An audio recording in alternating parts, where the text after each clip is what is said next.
Hello, everybody. This is Erin Anding, and one of the questions I had from our Nearpod as a follow-up was people wanted to know, they wanted to see how to actually create a Nearpod lesson, which is great. I did what they showed us at district training, which I had to actually teach myself how to do a Nearpod lesson. But here you go. First of all, remember to go to Learn. Learn has a lot of resources. So if there's something you're debating, whether it's projecting the student image or how to make a really cool lesson. There are webinars, there are instructional videos, there are on-demand resources. You could put these into your PGP, like you're going to watch some live webinars. Notice you don't necessarily have to be there to do it. So notice at 4 p.m. public tomorrow, getting started with it. So there are a lot of resources that they have already set up, but this is a quick little video from me. Remember, you're going to work in my library, and you're going to start with create your own lesson. You have two options. You can drag and drop files here, PDFs, pictures, Google Slides, PowerPoints, etc. If what happens to you is what happened to me, they will come in and I'm going to say it's like they're set in stone. Hyperlinks that were on your Microsoft PowerPoint, it's just going to look like it's words. It's not like you can click on them. So just recognize that when you pull them up, that you may have to do some editing depending on what you had on the slides, or you may have to recreate a few, but you don't have to start from scratch. But I'm going to pretend to start from scratch here, so I'm going to add a slide. I have 3 boxes. I can add content, that's just a slide that you read. Add web content, that's a URL. Add activity. So I'm going to do one of each and then show you how to manipulate. So if I'm going to add content, I have a wide range of things. This one is just to make a pure slide, and then I have some other things related to some of the groups that are integrated with Nearpod. You could add a video, some audio. This is where you could do a PDF viewer. Heck, if you had a live Twitter stream, I guess you can put that in there. But this is just pure content. So I'm going to just do the most basic one here, a slide.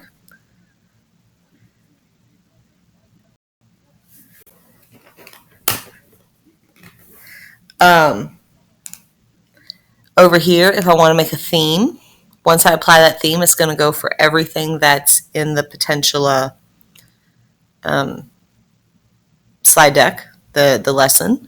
I can add an image, I can add a GIF, I can add text, video, I can change my layout down here. I can add audio, background picture. If I want to change all this to a background picture, I can do that. So I'm just going to quickly, I'm just going to change this here. I can drag and drop files here. So if you have like JPEG photos or something like that, you can put them right there. I'm just going to be really basic and say sample lesson. Put something there. Down here, notice save and exit. You have to save. And you can't really see it down here, but there are some gears that are processing it. It's saving the slide right now. This is the one I'm currently working in with the check mark. So you have add slide, delete slide, copy the slide, convert to draw it. So if I suddenly realized I wanted to do where the kid had to respond and they were drawing with the pen, like we did yesterday, that would be that.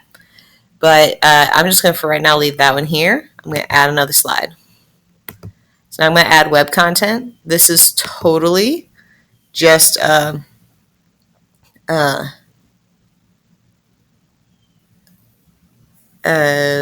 video, your web content. I'm just going to go get a video.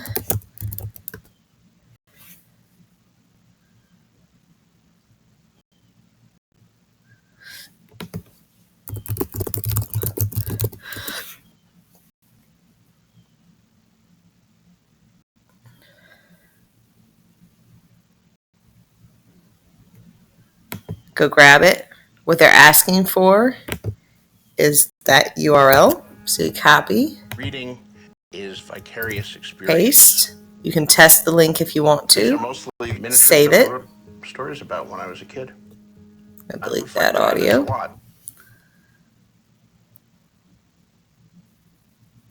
And now I have one that's related to that. I'm going to do one more. which is to add an activity. The activities are the ones where students collaborate with you. So open-ended question, I showed you that yesterday. Matching, I showed you that yesterday. Quiz, showed it. Draw it, collaborate, both of those I showed. A poll, did that. What I did not do was memory, like a memory game, and fill in the blanks. So I'll just make one right here since several people were interested in the matching from yesterday. In this case, it's very cut and dry. Here are my instructions. Match the correct pairs below. And then here, add a pair. So here I'm going to say Curious George, Monkey. I'm either done or I add another pair. Clifford, he's the big red dog, so he's a dog. And so on, so on. Done. Okay, and here is mine below. If I wanted to add a timer to add the fastness to it, I could do that.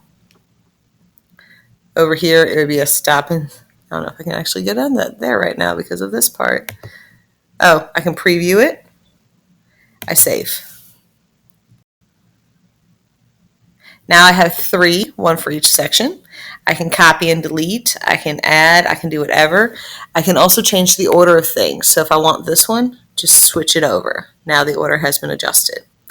Down here, I can share it with people. I can preview it like a student. I save and I exit. I do have to give some stuff, so I'm going to say sample, some detail, sample lesson, description. This is a language arts lesson. I don't know what grade it's for. It's for 11th grade. The subject is English language arts, and I save. Now all the information is connected. I now have 2 lessons. Remember, I can then make a live lesson session code or a student paste. This one there, it's just like I did to y'all yesterday. You're going along with me. Student paste is all of them working at the same time.